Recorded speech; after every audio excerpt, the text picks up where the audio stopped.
बैठक के बाद महापौर पुष्यमित्र भार्गव ने मीडिया से चर्चा की और कहा कि प्रदेश के मुख्यमंत्री शिवराज सिंह चौहान जो घोषणा करते हैं उसे पूरी करते हैं।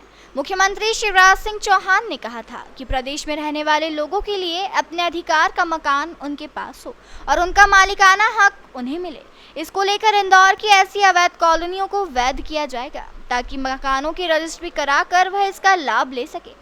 वहीं महापौर पुष्यमित्र भार्गव ने बैठक के बाद मीडिया से चर्चा के दौरान कहा कि मुख्यमंत्री के निर्देशानुसार इंदौर की 100 कॉलोनियों को वैध करने का काम किया जा रहा है और मुझे इसकी खुशी है। महापौर ने कहा कि 23 मई को ऑनलाइन मुख्यमंत्री शिवराज सिंह चौहान इंदौर शहर की 100 कॉलोनियों के रेसिडेंट वेलफेयर एसोसिएशन के अध्यक्ष के साथ रहवासियों को वैध कॉलोनी का सर्टिफिकेट देने का काम करेंगे। आज उसकी पूरी प्रक्रिया पूरी कर ली है और सोमवार को इसके सर्टिफिकेट भी वितरित किए जाएंगे। इसके बाद लोग अपना नक्शा पास करा सकते हैं और उस आधार पर लोन ले सकते हैं। प्रदेश के यशस्वी मुख्यमंत्री, संवेदनशील मुख्यमंत्री श्री शिवराज सिंह जी चौहान जो घोषणा करते हैं उसको पूरी करते हैं। माननीय मुख्यमंत्री जी ने कहा था कि रहने वाले लोगों के लिए अपने अधिकार का मकान हो, उनके स्वयं के मालिकाना हक का वैध मकान हो, तो हम इंदौर शहर की कॉलोनियों को वैध करने का काम करेंगे। मुझे खुशी है इस बात की कि माननीय मुख्यमंत्री जी के निर्देशानुसार हम 100 कॉलोनियों को एक साथ वैध करने की प्रक्रिया 23 तारीख को मुख्यमंत्री जी के निर्देश में करने जा रहे हैं, जो इंदौर के लिए माननीय मुख्यमंत्री जी की बहुत बड़ी सौगात है।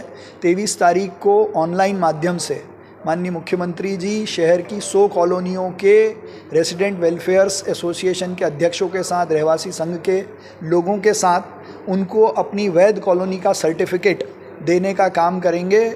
आज उसकी पूरी प्रक्रिया हमने पूरी कर ली है। सोमवार से जैसे ही सर्टिफिकेट मिलेगा वो लोग अपना नक्शा पास करा सकते हैं, उस आधार पर लोन ले सकते हैं।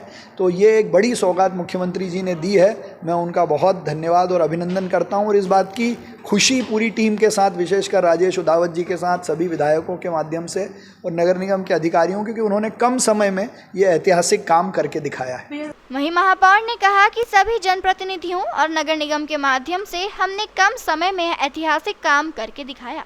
महापौर पुष्यमित्र भार्गव ने कहा कि किसी भी अवैध कॉलोनी को वैध करने के मध्य प्रदेश सरकार ने नियम बनाए थे।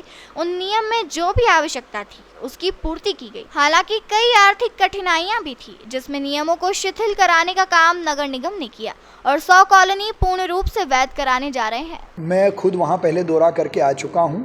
वहाँ की लाइन के बारे में भी हम बात कर चुके हैं और यदि कोई और समस्या बची है तो मैं आज व्यक्तिगत रूप से बात करके उसको कम समय में हल करवाऊंगा। इंदौर सिंगल यूज़ प्लास्टिक शहर बने, इस दृष्टि से प्लास्टिक का फेयरवेल करने का निर्णय हमने लिया है और ये प्लास्टिक की फेयरवेल पार्टी है जो कल सुबह दशहरा मैदान पर मध्य प्रदेश की सबसे बड़ी पोहा पार्टी के रूप में हम करने का प्रयास कर रहे हैं। इसमें आप इंदौर के सभी लोग प्लास्टिक का फेयरवेल करने के लिए आमंत्रित हैं। नहीं, किसी भी अवैध कॉलोनी को वैध करने के नियम मध्य प्रदेश सरकार ने बनाए थे। उन नियमों में जो आवश्यकताएं थी उसकी हमने पूर्ति की। कहीं ऐसी कठिनाई आई लोगों को मदद देने में, तो उन नियमों को कहीं ना कहीं शिथिल कराने का भी काम किया। लेकिन 100 कॉलोनियाँ पूर्णतः हम वैध करने वाले हैं। अगली सूची भी हमारी लगभग 125 की तैयार है, जिसको भी हम बहुत कम समय में करने का काम करेंगे। प्लास्टिक को लेके हम सजग हैं। कल प्लास्टिक को फेयरवेल देने की हम पार्टी कर रहे हैं, तो ऐसे जो लोग प्लास्टिक रख रहे हैं वो सजग हो जाएं। इस प्रकार की कार्रवाई हम बहुत कठोरता से करते रहेंगे। देखिए, मैं बार बार इस बारे में कह चुका हूँ कि पिछले वर्ष की तुलना में इस वर्ष हम कम टैंकरों का उपयोग कर रहे हैं। लोग भी बहुत समझदारी से पानी का उपयोग कर रहे हैं। शहर में अमृत के जो काम चल रहे हैं ड्रेनेज और पानी के, उस कारण से कुछ स्थानों पर दूषित पानी की समस्या और शिकायतें हमको मिली है, जिसको हम डे टू डे पे सॉल्व कर रहे हैं और निश्चित तौर पर ये एक चुनौती है हमारे लिए विक्षुब्ध मुक्त शहर बनाने की। देखिए, ये एक ऐसी समस्या है जिसमें सबको मिल के काम करना पड़ेगा। चौराहे पर ये जिस प्रकार से ऑर्गेनाइज्ड रूप में कुछ आते हैं, जैसे किसी भी दिन मंगलवार को, शनिवार को, या महिलाएं, ये इनकी तुलना वैसे भिक्षुकों से, वैसे विक्षिप्तों से करना एक तो पहली बात ठीक नहीं है। ये लोग किस योजना से आते हैं, कैसे आते हैं, इसके बारे में जानकारी हमने पुलिस विभाग को भी दी है। तो एक बार मिल के संयुक्त रूप से कोई कार्रवाई हम ज़रूर करेंगे। बहरहाल इन कॉलोनियों को वैध घोषित करने के बाद नई अवैध कॉलोनियों को वैध कराने का काम किया जाएगा।